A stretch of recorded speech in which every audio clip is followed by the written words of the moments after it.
So if you're watching this,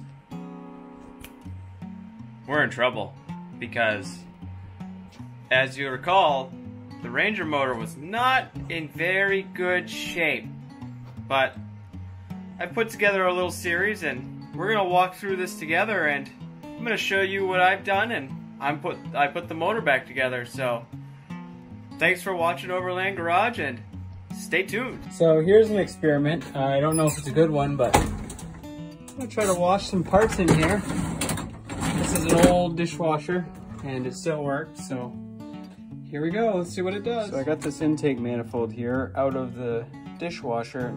It did all right. It got the big heavy grease off, but we're gonna touch it up with the wire wheel. All I'm doing is I have a couple of these different size wire brushes and using a drill, and it's coming along pretty good. So I'll gonna keep going and I'll show you the finished product after a moment. Hey guys, so here's a little update. This is the after and this is the before.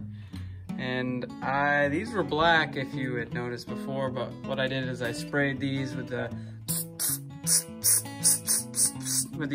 Duplicolor new Ford blue. It's got all that high-tech nano ceramic technology in it, so I've used this before. It works pretty good, but we're gonna shoot this with the clear coat, the high heat stuff, and these are gonna look really, really nice on that brandy spanking new Ford motor, so stay tuned for that. This is the finished product.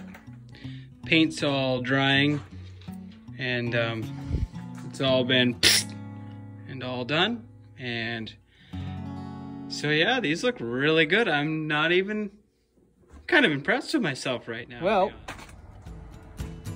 there's no motor in the truck. And that was a you-know-what to get out of there. I mean, bad. But I'm gonna strip this apart just for kicks and giggles and see what it looks like. But now we got it to, around the corner is the Bronco. We gotta pull the motor out of that so that I have a donor motor. So stay tuned.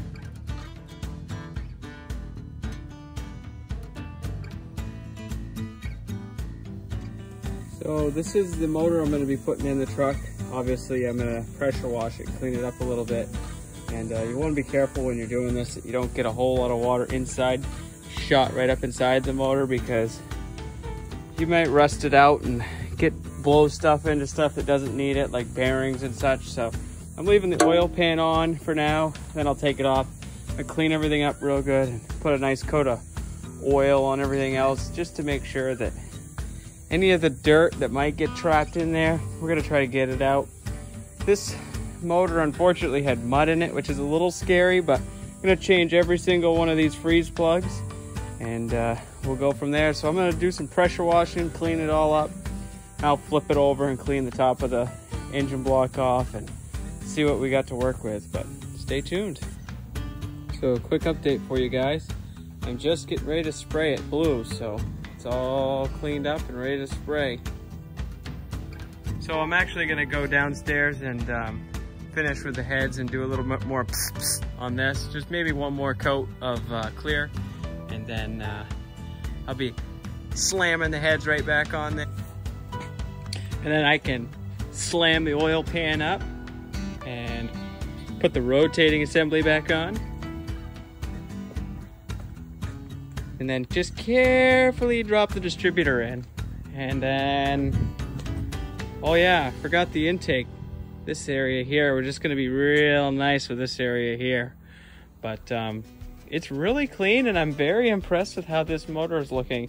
I mean, I was a little scared when I got this because every single one of these ports was full of mud, and that's usually a really bad sign. But I cleaned it up, and it didn't seem to be have any issues with leaking or anything, so yeah, I'm pretty happy. So as I was looking at this other block that I have, I noticed that I did find the dowels for the alignment pins for this motor, so I'm going to show you that real quick, and then I'm going to throw the heads on and start showing you the torque sequence of all these. So what we're looking at right now are these right here.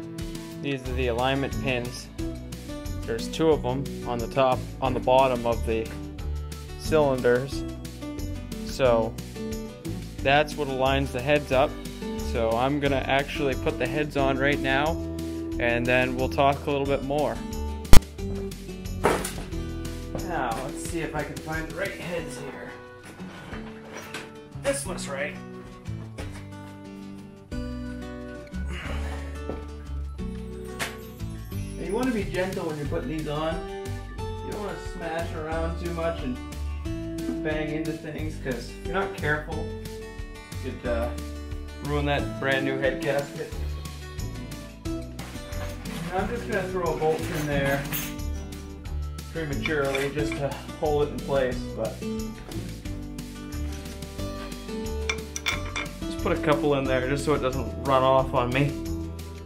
And I'll throw the other head on.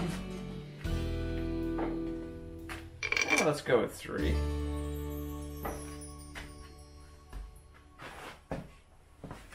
What did I do with the other one? Like I said, you want to be real careful when you do this. You're not smashing that brand new head gasket and destroying it, because you don't want to take this apart again if you can help it. Stay. Stay. It's not a bad idea to put the top bolts in most of the way. Alright, now one thing that I'm doing with all these is I'm putting a little bit of RTV on them, because some of these go through a water jacket. It's not a bad idea to put a little bit in the hole and a little bit on the bolt threads, just so you can be sure that those are sealing. You don't want to put this thing all together and then have a water leak. But you also don't want to put so much on that you create another issue. So I'm just going to put a little bit on them.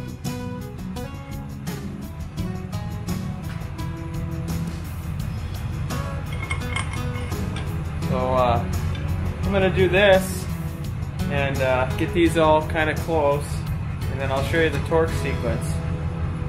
So these are right on the internet.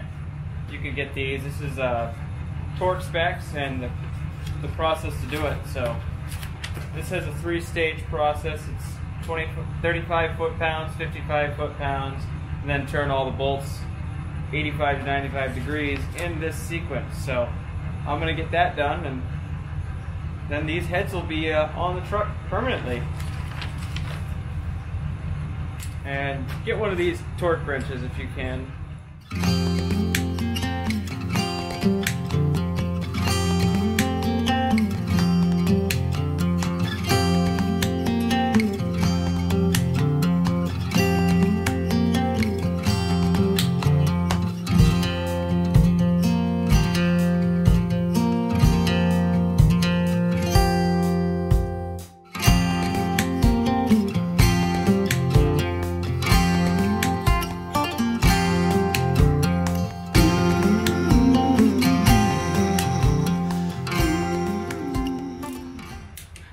That's that. So I'll do the other side and we'll catch up later.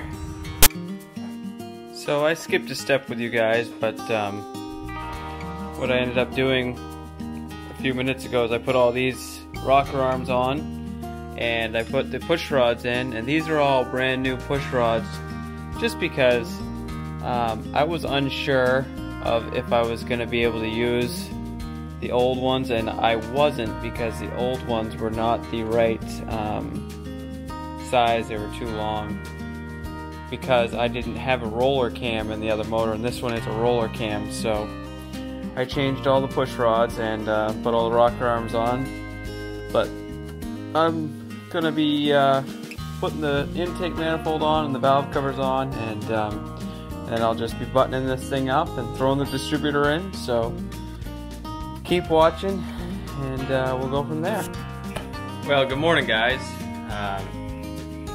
I know this has been a really long, drawn-out process, and you guys are probably going like, when is he ever gonna just get that motor back in that truck? Well, I'm working on it, and I'm only one guy, so today's plan is to gotta try to put all the freeze plugs in the motor, put the oil pan on, intake manifold, and probably the valve covers. I'll probably leave the valve covers off just until the motor's in the truck, just because there's a clearance issue with putting it in the truck that way. But I'm gonna get this thing all ready to go, so all I gotta do is hook onto the engine crane and just into the truck. So yeah, you're gonna wanna, this might be a little boring at times, but unfortunately when you're building a motor, these are the little things you gotta do, and the little things matter in the end, because if you don't take the time and put the time into doing the little things, you're gonna have bigger problems down the road. So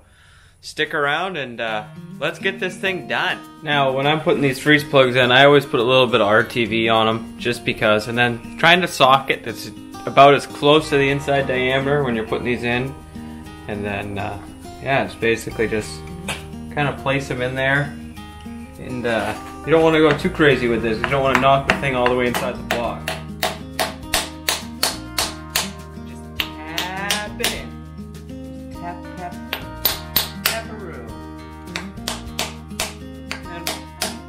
Once you get these started, you can pretty much just tap it with a hammer. Then I obviously like to clean that up afterwards. I don't like to leave a big pile of splooge.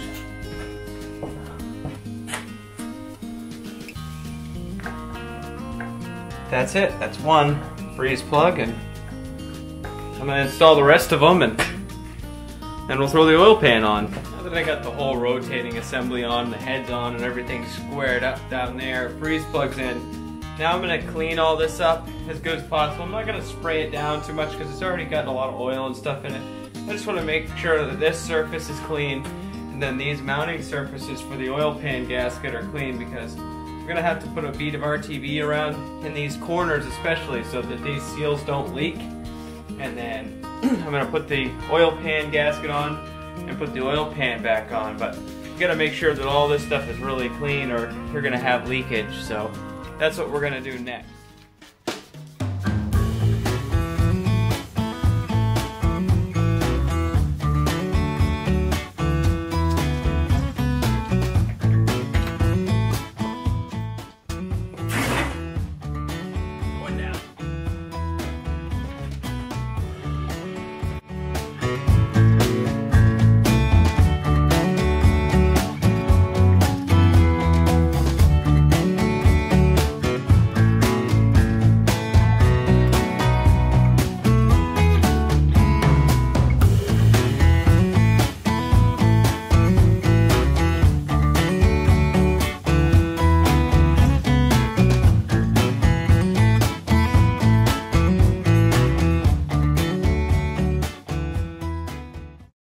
This is 100% necessary, but I do know that you should put RTV in the corners of each one of these so that the gasket doesn't leak, but I'm going to go a little crazier than that and put it all around just a skim coat around this, just because I don't want that gasket leaking at all. Well, that is if I can get the stuff to come out of the tube. One of these days I'm going to splurge for the expensive thing with the little fancy gun and do this the easy way. You at least need to put RTV in these corners, if nothing else.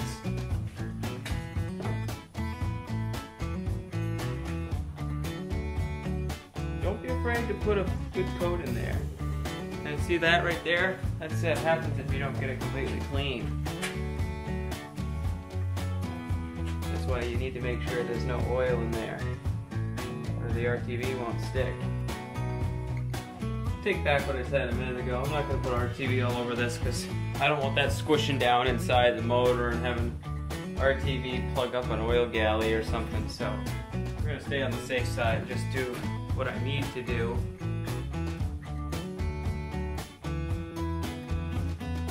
Sometimes you got to make that judgment call.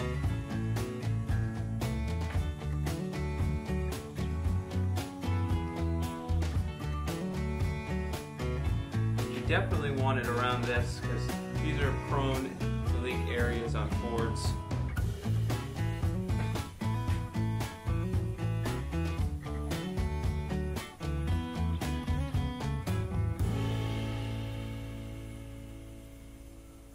don't be afraid to seat this one in yourself. And I'm not only going to seat that, I'm going to let that sit for a while and kind of harden up before I put the oil pan on. I want this RTV to stick.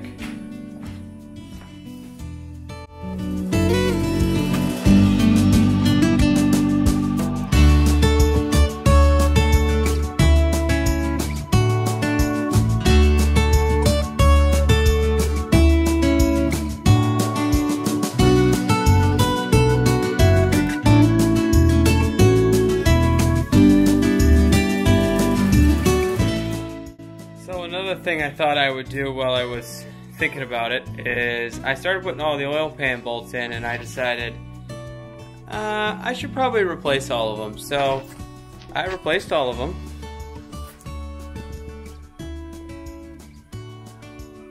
And they're now all grade 8 bolts. So that's another thing. If you're in there and you're thinking maybe you should just replace them, just do it. So last night when I was putting these heads on, I wanted to talk about something because I had thought about it after I did it. So I put a little dab of RTV where the dowel pins are on the head gaskets. I want to make it perfectly clear that you don't want any RTV on the head gaskets.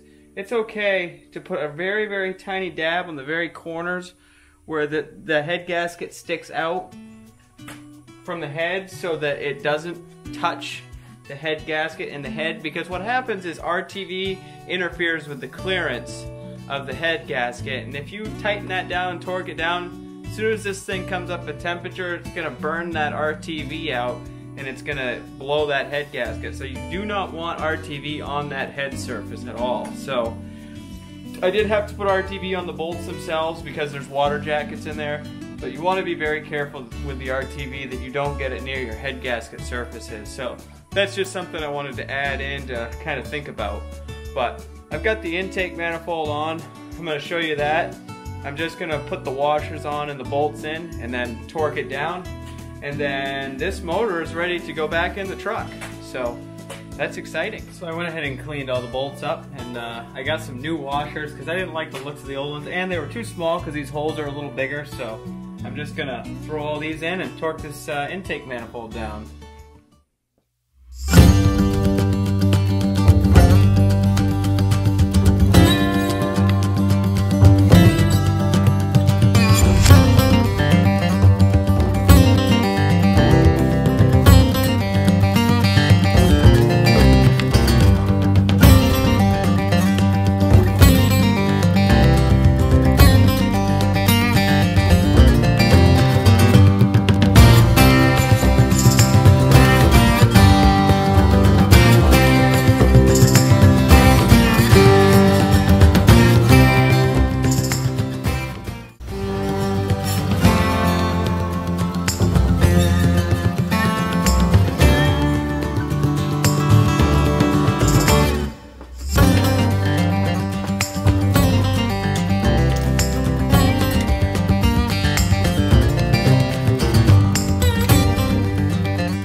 Now that's step one. Now we'll retorque these all again to 18 foot-pounds and we'll be done.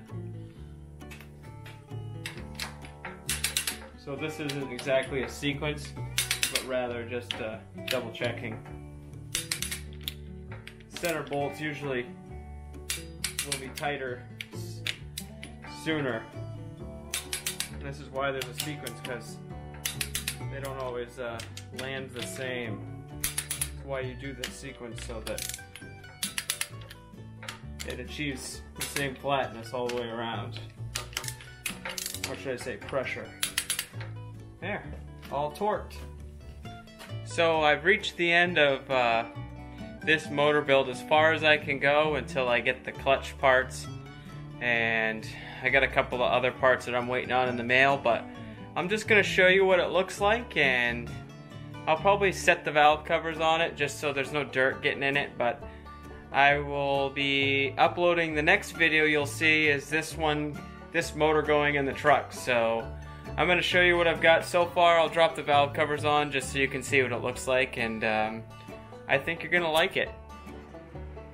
Hey guys, so I just wanted to talk a little bit about what I've done so far, and so the valve covers are on, and why it's taking so long is, well, we used to be able to just go to the auto parts store and get parts, but now with this COVID and everything else, it's like a waiting game. So I'm waiting on a clutch kit, I'm waiting on a throwout bearing, I'm waiting on a clutch disc, and an exhaust manifold. But if you like this content and you have any ideas or comments, don't be afraid to throw a comment down there and help a guy out. And there's a little button down here somewhere. I think it's a subscribe button or a like button. Don't be afraid to hit those buttons for me, and keep watching and keep supporting my channel. And thanks for watching Overland Garage, and I look forward to seeing what we have in store. But I'm excited to see this truck running, and it's gonna be slicker than a bald tire semi on a mile of wet asphalt. But thanks for watching Overland Garage.